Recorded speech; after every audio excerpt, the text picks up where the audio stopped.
keep this competitive in Whiteville.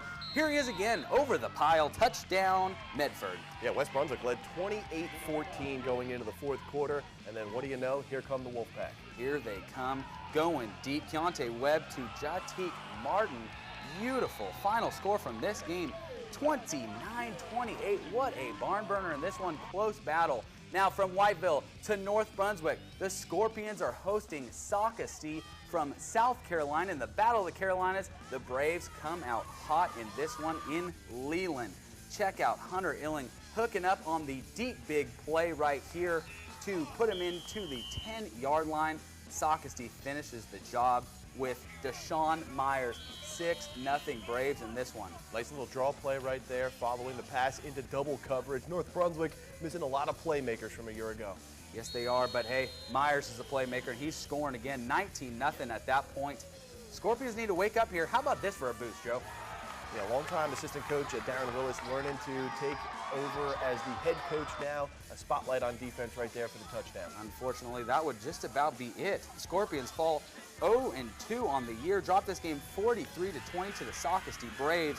Now let's head over to Monkey Junction, where Ashley is looking to start the year 2-0. That would be a nice one, huh, Joe? Dustin, you have to play all three facets of the game to put yourself in a position to win. A defensive battle early on. Ashley leading 6-3 at the break following this big punt recovery for a touchdown. Look at that. Connor Lewis coming in and taking this 6-0 Screaming Eagles.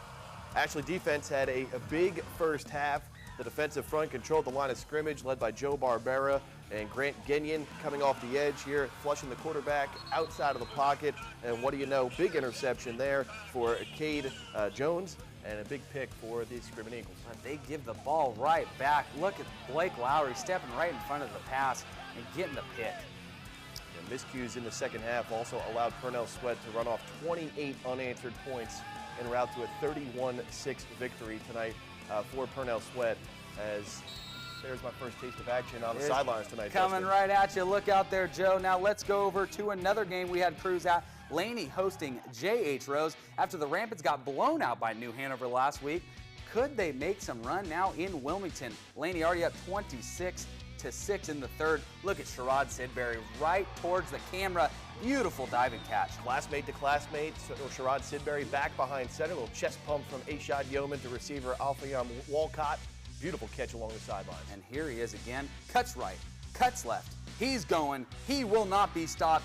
32-6, Ashley. Touchdown, Laney. Time ticking down in the fourth quarter in this one. Under a minute left. And what do they do here, Joe?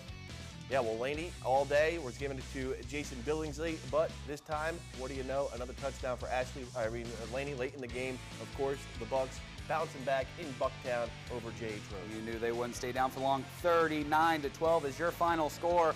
Now over to Legion Stadium, where the team that beat Rose last week, it's the New Hanover Wildcats, and Blake Walston looking to keep this year going early on in this one. All Cats. Look at the moves by Jabez Howard here. He is going to be a playmaker this year. Tons of playmakers on this New Hanover roster, but there's a newcomer to the team as he scoots into the end zone for the black and orange. 7-0 Cats still in the first. It's Wiz the Great Vaughn with some great moves of his own. Yeah, over 180 yards total offense today for Wisdom Vaughn, including a big 73-yard touchdown to start the second half for the Wildcats. Speaking of over 70-yard touchdowns, say goodbye here. He is out of here. Touchdown for the man Elliot Dangerfield Jr. Blake Walston and company. It was all Wildcats. They come out. Final score in this game, 34-6. Cats, 96 combined points through 2 games for New Hanover. Now, Joe, that was a lot of games right there. We had 5 games. We got 4 more left. Don't you worry about it. That's just a portion of tonight's 5th quarter. There is more football headed your way right after this break. Stay close.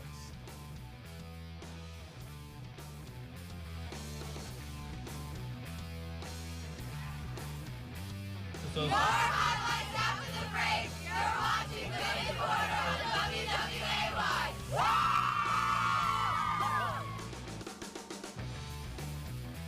This is the 5th quarter. Yes, it is the 5th quarter. 5 games in the books. 4 more to go. So without further ado, let's go to Pender County, where the Pirates are looking for the Pender sweep. They are playing host to the Topsail Pirates tonight. Those Pirates looking for a nice win, and they get off to a hot start in this one. Yeah, Topsail going back to a freshman from a year ago, Noah Lavallee, over 1,300 yards rushing last season as he scoots into the end zone right there to put the Pirates on the board. The missed extra point makes it 6-0, but the next offensive drive for Topsail, they're doing it again. It's another touchdown. Hershey Fennel punches it in, 13-0 Pirates. Short yardage situations, you know who's going to get the football for the Pirates. You know it, but Pender's down, but they are not out. They want to defend their turf, and they give it to Latrell Brown. See you later, folks.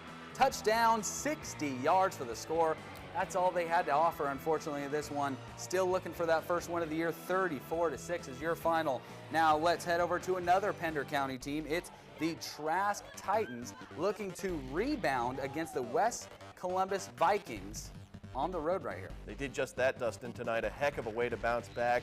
If you're Trask, you're going to bed with a smile on your face tonight. You better believe it. Much of that to do is B.J. Jordan getting things going. Here's a touchdown right here by the Titan. And the Vikings are trying to get back in this thing. Defense says not today. That's Ray Barnett. Watches the wide receiver slip. A good eye on the quarterback in the defensive backfield. Makes a nice athletic play to get the ball back to Trask. 7-0 after the first Trask. But it's Ray Adams pounding this bad boy in for the touchdown. All Titans. 48. Yes, 48-0 over the Vikings. And now let's go to the next game. Thanks to our friends at ATMC, we've got action from Boiling Spring Lakes tonight, and it's South Brunswick hosting West Bladen.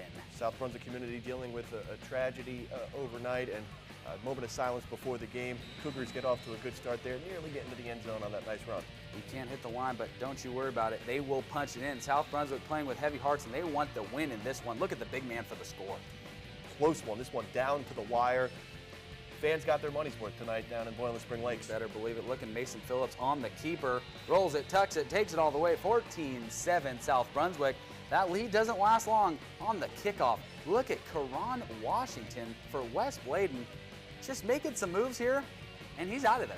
Yeah, good blocking upfield and special teams. Gets a hole, finds a crease, slides right through it, and to the house for a big touchdown there for West Bladen. We only showed special teams. Big player, boo-boo. That was a big play. 39-6 is your final score in this one. Now let's go to South Columbus. Thanks to the Columbus County School Network, we are seeing these great highlights, and it's Deron Stevens running the rock hard. We got a sneak peek of South Columbus a couple of weeks ago at the BB&T Jamboree, and we knew that the Stallions were going to come out a force to reckon with this season, and we see it right now with the highlights. Because all these guys are coming back. Robbie Spencer looking deep for Traquan Bellamy. Not today, defender. Sorry. Yeah, one of the most athletic players in all of southeastern North Carolina. Jump ball, catching it at the highest point. Big touchdown there for South Columbus. And to the fourth quarter, Stallions up 28-0. Why stop there? It's their fullbacks. They're just pounding all over the place. Not one, not two, not three, not four. How many playmakers does the Stallions have, as we see right there with a nice run? This team is going to go deep. You heard it here first. That makes it 34-0. It would be 34-7 is your final from Tabor City. Now, Joe, we saw 9 games tonight. That was a good one. Take a deep breath, in and out. 9 wins for our area teams tonight. That's not too bad tonight. Who's the big winners? Big winners, I would say Laney with a big bounce-back win over J.H. Rose, always a tough competitor. In addition to a couple of close games in Brunswick County, Whiteville picks up the win over West Brunswick, moving to 2-0. Also, West Bladen over South Columbus, a 3-point victory. And, of course, New Hanover putting up big numbers. Hoggard with a big win on the road up at Orange. Hoggard, those Vikings, I can't wait to see that game there between New Hanover and Hoggard. The Battle of Wilmington is going to be real good this year. Back to the way it should be with the Vikings and the Wildcats playing in the final date of the regular season. They are going to be coming up, and we are going to have plenty of that coming up. But there's more football action. You want it? You got it. We name our Player of the Week and our Play of the Week after the break. But first, ladies, take it away. Let's take a look at our out-of-town scoreboard. Woo!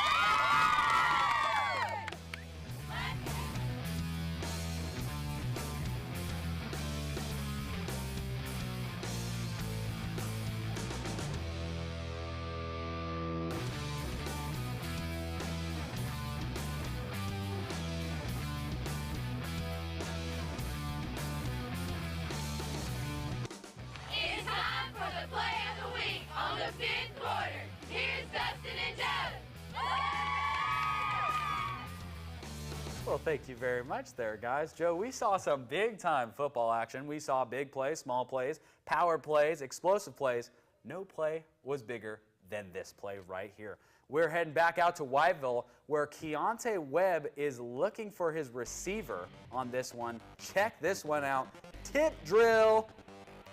He picks it up. Look at him go right down the sidelines, Joe. Great concentration right there. You do it in practice over and over and over again, and that's what happens when you practice it all the time. You execute come game time situation. Right place at the right time, and there he goes, scoots into the house for the easy touchdown. That's got to be so difficult to keep your feet in bounds like that. I can't even believe it, to be honest with you. This play is just too good to be true. I guess that's why they call it the play of the week. But now how about the player of the week? First up, we've got Wiz Vaughn. He had nearly 200 all-purpose yards tonight for the New Hanover Wildcats. Then there's Laney's Jason Billingsley, had 100 yards rushing the first half alone. And our final one of the night, West Brunswick Cason Medford. 3 touchdowns on the night for the Trojans. Now, here's your job. Go to our Twitter page at WWAY Sports. We will have the poll posted at midnight. Voting will go 24 hours, and we will announce the Player of the Week Tuesday's broadcast on WWAY at 11. Get out there, vote for your favorite. Joe, those are the playmakers right there, huh? I'm going to Twitter right now to cast my vote, and we'll see in 24 hours who Southeastern North Carolina picks as this week's WWAY Player of the Week. It was JN2K last week. We had almost 400 votes, guys. Shout out to you folks. So that was a great job. Get out there, vote for your favorites, though, because it's a tight battle. There's a lot of good options, but there could only be one Player of the Week. So thank you guys for watching the 5th quarter. Joe, we made it through the night. We'll be back next Friday. Don't you miss it. See ya.